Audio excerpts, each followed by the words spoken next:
News Hub, born to fight for right. नमस्कार, news hub channel में आप सभी का स्वागत है। मैं नुसरत आजमी। चलिए नजर डालते हैं आज की खबरों पे। डोनाल्ड ट्रंप के टैरिफ वार ने लिया यू टर्न। चाइना पे लगा 125% तक टैरिफ और बाकी देशों को दी 90 दिन की छूट।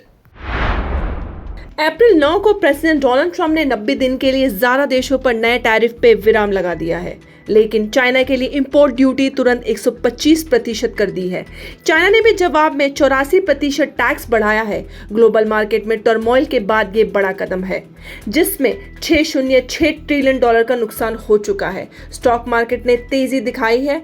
S&P 500 में 9% से ज्यादा जंप आया है। अब ट्रंप ने 90 दिन में नए ट्रेड डील्स करने की कोशिश करेंगे, लेकिन एक्सपर्ट्स कहते हैं कि ये काफी मुश्किल और टाइम कंज्यूमिंग प्रोसेस होगा। रेड सी वॉर और भड़का। यमन में यूएस की एयर स्ट्राइक से हौथी में 3 लोग मारे गए। सना यमन में कल रात यूएस के सस्पेक्टेड एयर स्ट्राइक से कम 3 हौथी नेता मारे गए। ट्रंप ने निर्देश पर चली इस मिलिट्री कैंपेन का मकसद ईरान बैकेड हौथीज को कमजोर करना है, जो रेड सी में शिपिंग पर हमले कर रहे थे। हौथी मीडिया ने दिखाया कि रेसिडेंशियल एरियाज में भी टारगेट हुए, जहां सिविलियंस घायल हुए। यूएस ने अब तक स्ट्राइक की पुष्टि नहीं की है, लेकिन ये हमला वेस्ट एशिया में टेंशन और बढ़ा सकता है। एक्सपर्ट्स कह रहे हैं कि ये सिचुएशन रीजनल वार तक जा सकती है अगर ईरान या प्रॉक्सी ग्रुप्स रिएक्ट करते हैं।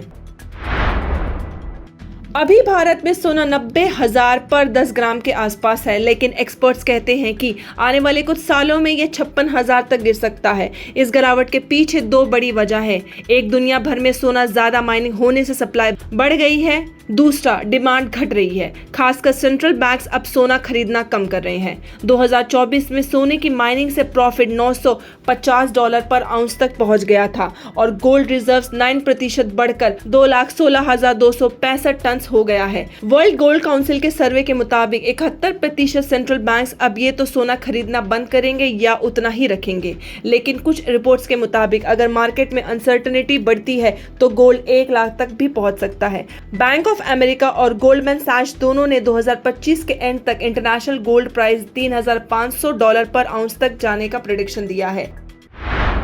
26/11 के आरोपी तहव्वुर राना भारत ले आए जा रहे हैं। यूएस के सुप्रीम कोर्ट ने उनकी प्रत्यार्पण रोकने वाली निवेदन खारिज कर दी है। आज एक विशेष फ्लाइट से वो दिल्ली में उतरेगा। तहव्वुर राना, जो 2008 के मुंबई आतंकी हमलों का एक मुख्य साजिश करता है, जो एक खास फ्लाइट से दिल्ली पहुंच रहा है। यूएस सुप्रीम कोर्ट ने उसकी एक्स्ट्राडिशन रोकने की अपील खारिज कर दी है। राना पाकिस्तान में पैदा हुआ, लेकिन कैनेडियन नागरिक है और डेविड हेडली के करीबी है, जिसने मुंबई हमले की जानकारी लश्कर-ए-तालिबान को दी थी। राना को पहले डेनमार्क में आतंकी साजिश में भूमिका के लिए 14 साल की सजा मिली थी। अब भारत में उसके खिलाफ 26/11 जैसे बड़े हमले में कानूनी कार्रवाई शुरू होगी। सुप्रीम कोर्ट 16 अप्रैल को वक्फ कानून को चुनौती देने वाली याचिका सुनेगा। वक्फ अमेंडमेंट एक्ट 2025 के खिलाफ दाखिल कई याचिका 16 अप्रैल को सुप्रीम कोर्ट में सुनवाई के लिए लिस्टेड है। चीफ जस्टिस संजीव खन्ना की बेंच ने इस मामले को देखेगी। केंद्र सरकार ने पहले ही चेतावनी फाइल की है। मणिपुर के तोबल में इस कानून के खिलाफ हाल ही में प्रोटेस्ट भी हुआ था। वक्फ कानून को लेकर कई राज्यों में विरोध है, जिसमें लोग इसका मिसयूज होने का आरोप लगा रहे हैं। फैसला माइनॉरिटी प्रॉपर्टी राइट्स और सरकारी दाखिल के बीच की रेखा तय कर सकता है।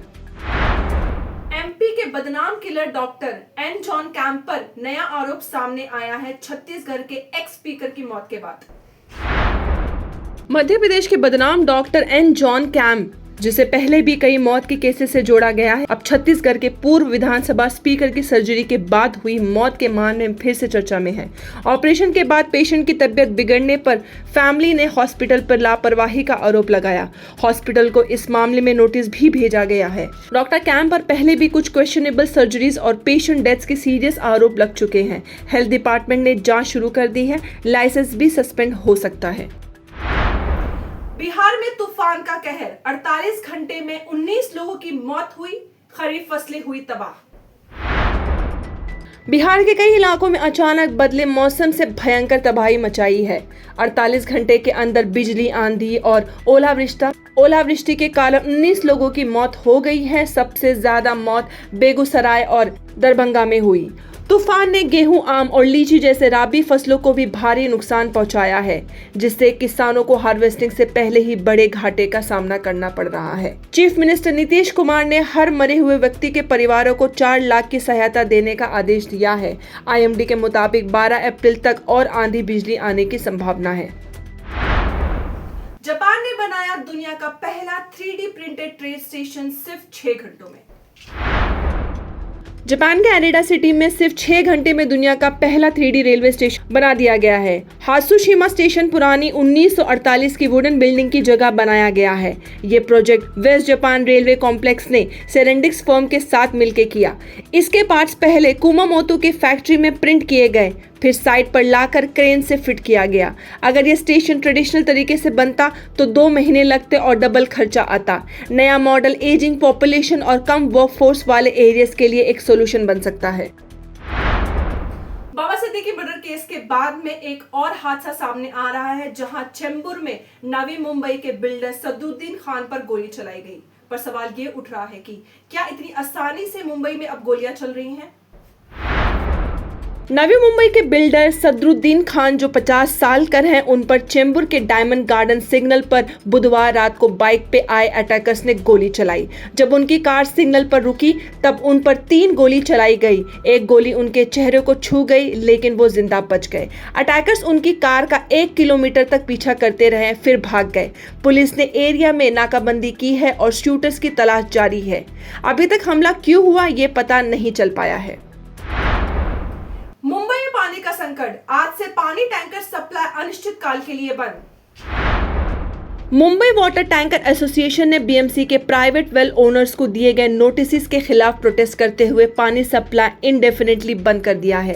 MWTA के 1800 से ज्यादा टैंकर्स रोज 350 मिलीमीटर पर डे पानी सप्लाई करते हैं, जिसमें साउथ मुंबई भी शामिल है। अब सिटी के कई एरियाज में पानी की कमी हो सकती है।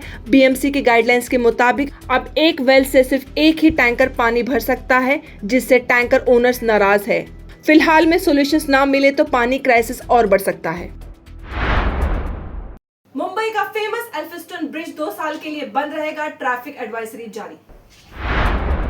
मुंबई का एल्फिंस्टन ब्रिज आज से 2 साल के लिए बंद रहेगा, डिमोलिशन और रिकंस्ट्रक्शन के लिए। ये पुराना ब्रिज परेल और प्रभादेवी के बीच है और MMRD के सीवरी वर्ल्डी एलिवेटेड कनेक्टर प्रोजेक्ट का हिस्सा है। ट्रैफिक पुलिस ने नए रूट्स के लिए एडवाइजरी जारी की है।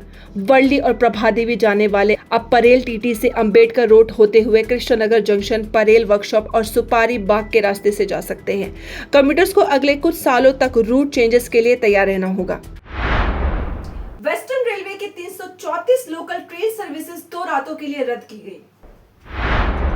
वेस्टर्न रेलवे अप्रैल 11 से 13 के बीच मीठी रिवर पर ब्रिज नंबर 20 का काम करेगी, जिसके चलते 334 लोकल ट्रेन सर्विसेज कैंसिल होंगी।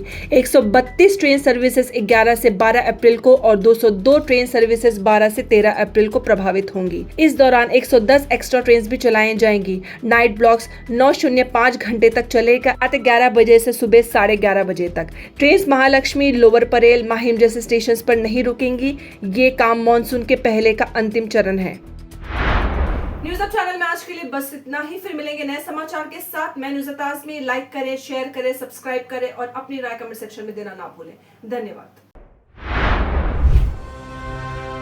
News Hub, born to fight for right.